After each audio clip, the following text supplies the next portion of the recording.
Hello everyone, আমি রুদ্রাক্ষী। আজকে বাড়িতে একটু চিকেন রান্না করেছি, একটু অন্যরকম স্টাইলে, তো সেটাই তোমাদের সঙ্গে শেয়ার করছি।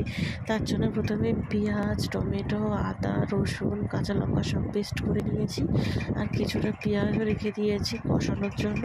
আর এই যেখানে আলু কেটে নিয়েছি।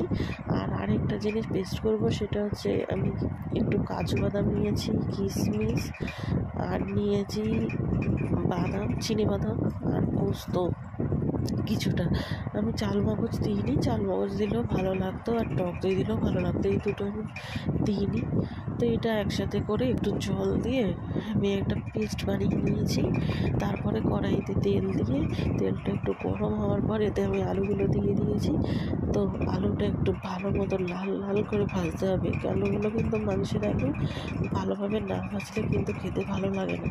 তো আলুগুলোকে এবার আমি এপিট করে দিচ্ছি, আর খুব ভালো মতন ভেজে নেবো আলুগুলোকে। যতক্ষণ না ভাজা হচ্ছে এভাবে ভাজতে থাকবো। তো দেখো আলুগুলো কিন্তু খুব সুন্দরভাবে ভাজা হয়ে গেছে। এবার আলুগুলোকে একটু ভালো মতন করে ভেজে নামিয়ে নিয়েছি। তারপরে কড়াইয়ে তেজপাতা, একটা শুকনো লঙ্কা আর গোটা গরম মশলা দিয়ে পেঁয়াজগুলো দিয়ে দিয়েছি। এবার পেঁয়াজগুলোকে দিয়ে এবার ভালো মতন করে ভাজবো। পেঁয়াজের মধ্যে একটু নুনও দিয়েছি, যাতে তাড়াতাড়ি পেঁয়াজগুলো লাল লাল হয়ে যায় এবং মজে যায়, সেই জন্য। তো পেঁয়াজটা দিয়ে এবার ভালো মতন করে পেঁয়াজটা লাল লাল যতক্ষণ না হচ্ছে ততক্ষণ ধরে ভেজেছি। এবং পেঁয়াজটা যখন ভালো মতন করে ভাজা হয়ে গেছে, তখন আমি পেঁয়াজটার মধ্যে মশলাটা দিয়ে দেবো। তো যে যে মশলাটা আমি করে রেখেছিলাম, সেই মশলাটা কিন্তু আমি দিয়ে দিয়েছি। দিয়ে এবার ভালো মতন করে এটাকে কষিয়ে নেব। আর এখানে আমি একটা গোটা টমেটো দিয়েছি, আদা, রসুন, পেঁয়াজ বাটাও দিয়েছি, আর টমেটোও দিয়েছি, কাঁচা লঙ্কা দিয়েছি। তো দিয়ে দেখো মশলা থেকে তেলও ছেড়ে গেছে। এবার এর মধ্যে গুঁড়ো মশলাগুলো দিয়ে দেবো। আমি যেহেতু কাঁচা লঙ্কা দিয়েছি, সেই জন্য আমি শুকনো লঙ্কা দিইনি, কাশ্মীরি লঙ্কা দিয়েছি। জিরের গুঁড়ো, ধনের গুঁড়ো, হলুদ গুঁড়ো সব একসাথে করে দিয়ে দিয়েছি। দিয়ে এবার ভালো মতন করে কষাবো। যতক্ষণ না মশলা থেকে তেল ছাড়ছে ততক্ষণ ধরে কষাতে থাকবো। আর মাংসের মশলা খুব ভালো মতন করে না কষালে খেতে ভালো লাগে না। তো দেখো কষানো আমার হয়ে গেছে। এবার মাংসটা ধুয়ে রেখেছিলাম, সেটাই দিয়ে দিয়েছি। এবার দিয়ে ভালো মতন করে নাড়াচাড়া করে নেবো যতক্ষণ না ভালো মতন করে কষানো হচ্ছে। তো আমি আজকে কিন্তু মাংসটা মাখিয়ে করিনি, এমনিই করেছি। অন্যান্য বার আমি মাখিয়ে করি, আজকে কিন্তু আমি মাখাইনি।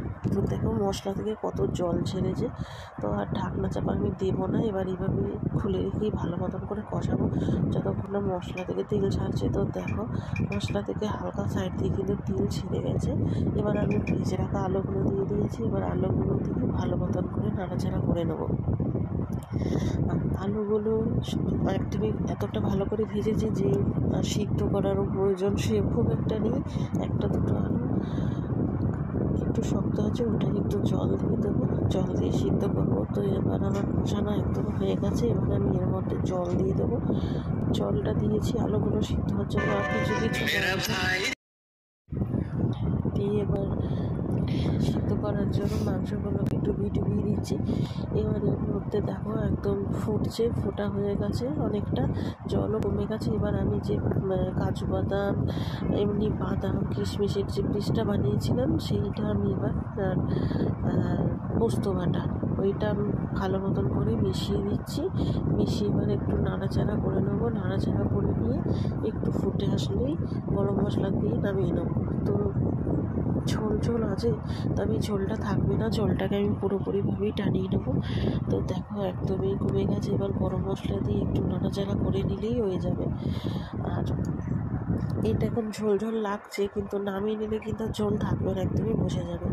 তো দেখো এবার শুধু গরম মশলা দিয়ে নামিয়ে নিলেই আমার আজকের এই নতুনভাবে মুরগির মাংস রান্নাটা কমপ্লিট হয়ে যাবে। যদি তোমাদের ভালো লাগে এইভাবে তোমরা রান্না করে খেতে পারো। ভালো লাগলে শেয়ার করে দিও। ধন্যবাদ।